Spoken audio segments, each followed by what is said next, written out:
Okay.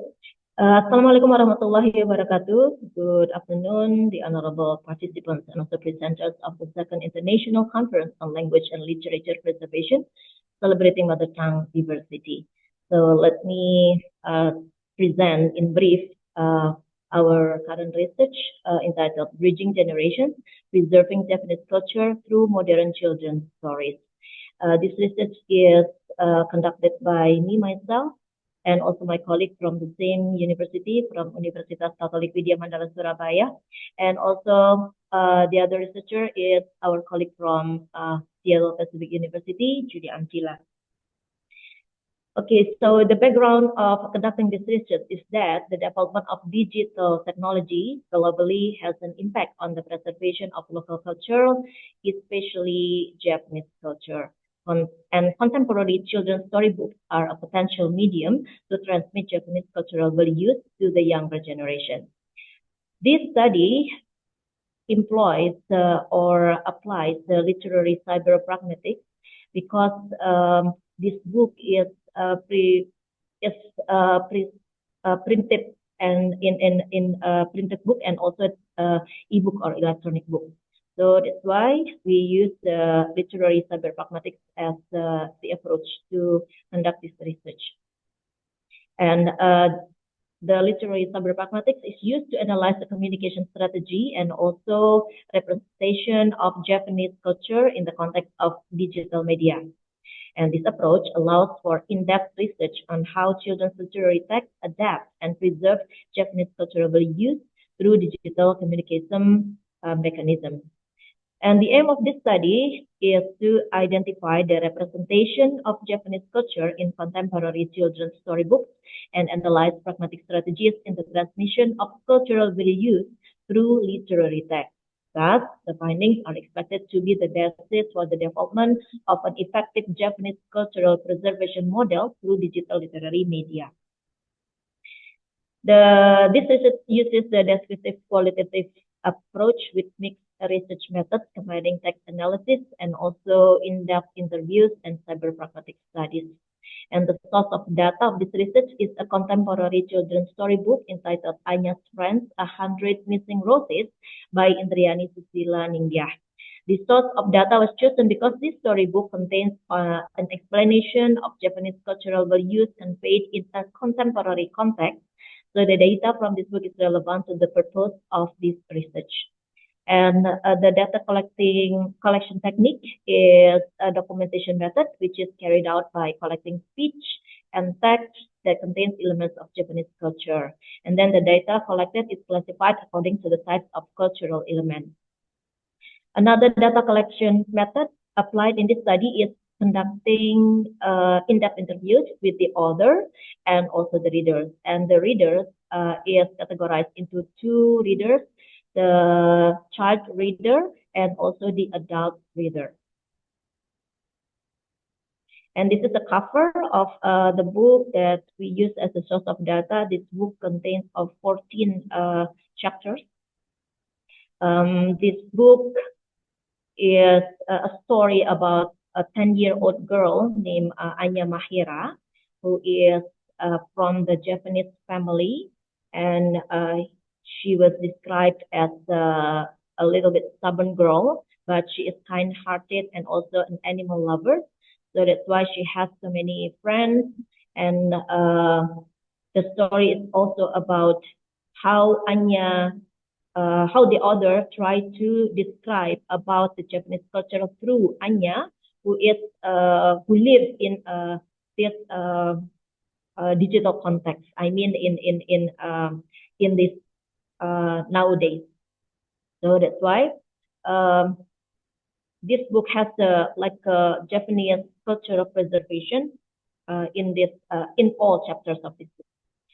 And this is the findings. The first finding is the types of Japanese cultural elements that found in this book is the dominant data in the form of language form. Because here, Anya is described as a girl who always uses Japanese when she gets angry, and then the language is categorized into imperative, expressive, and assertive. like you can see in this screen.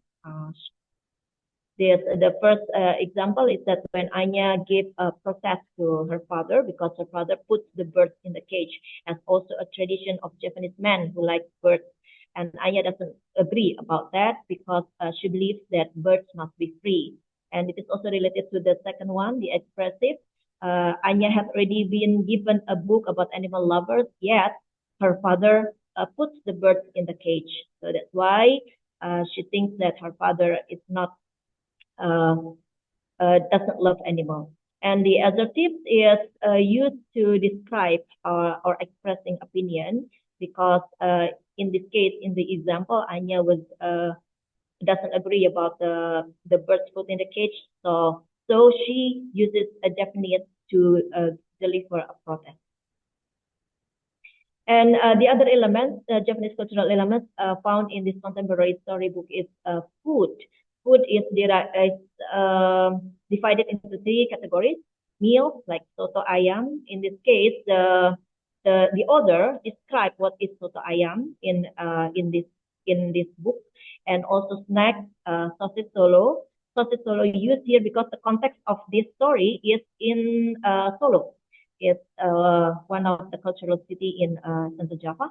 And also the taste of the food itself. Here we have an example as anyep. Anyep means blind.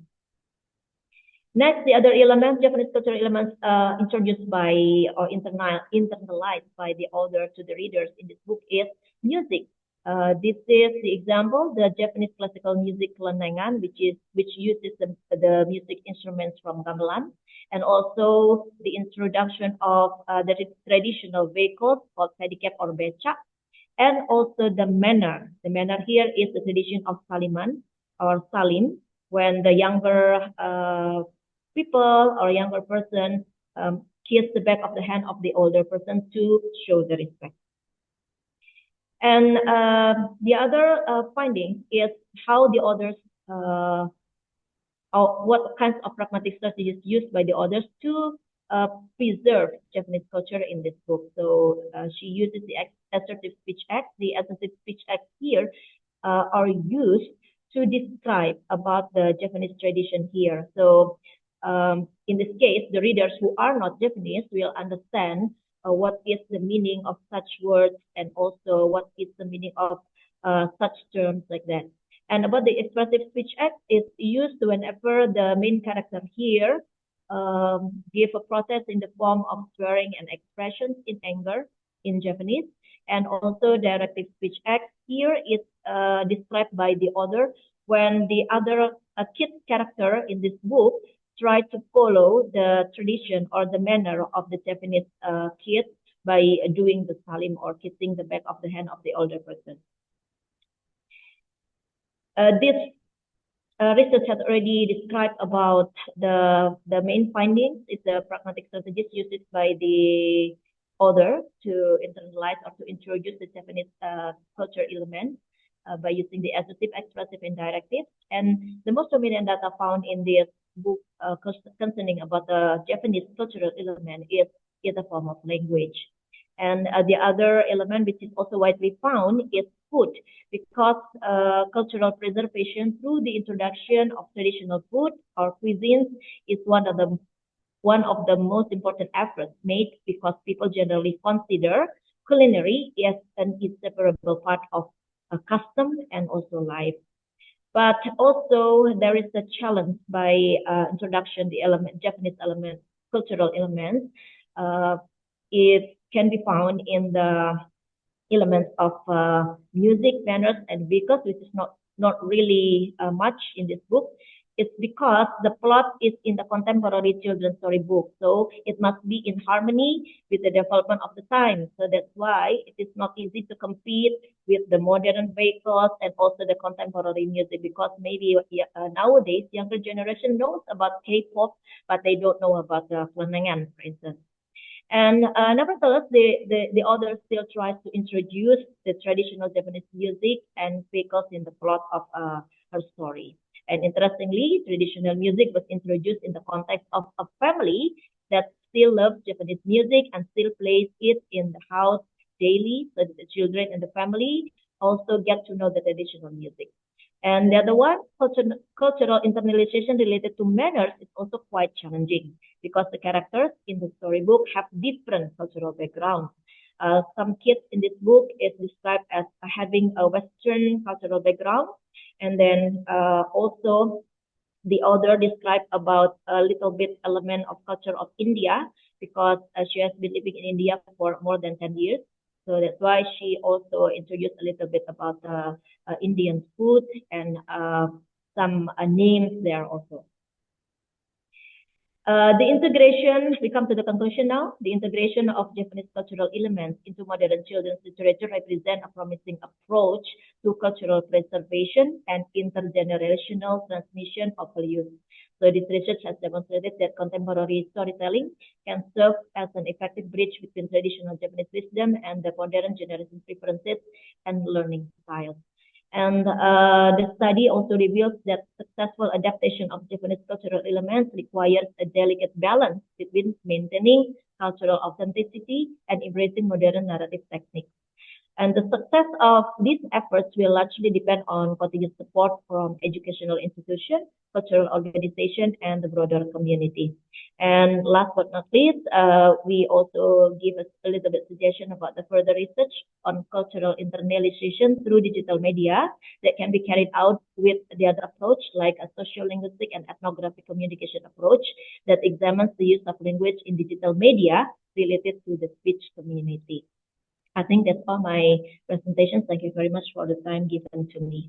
Assalamualaikum warahmatullahi wabarakatuh.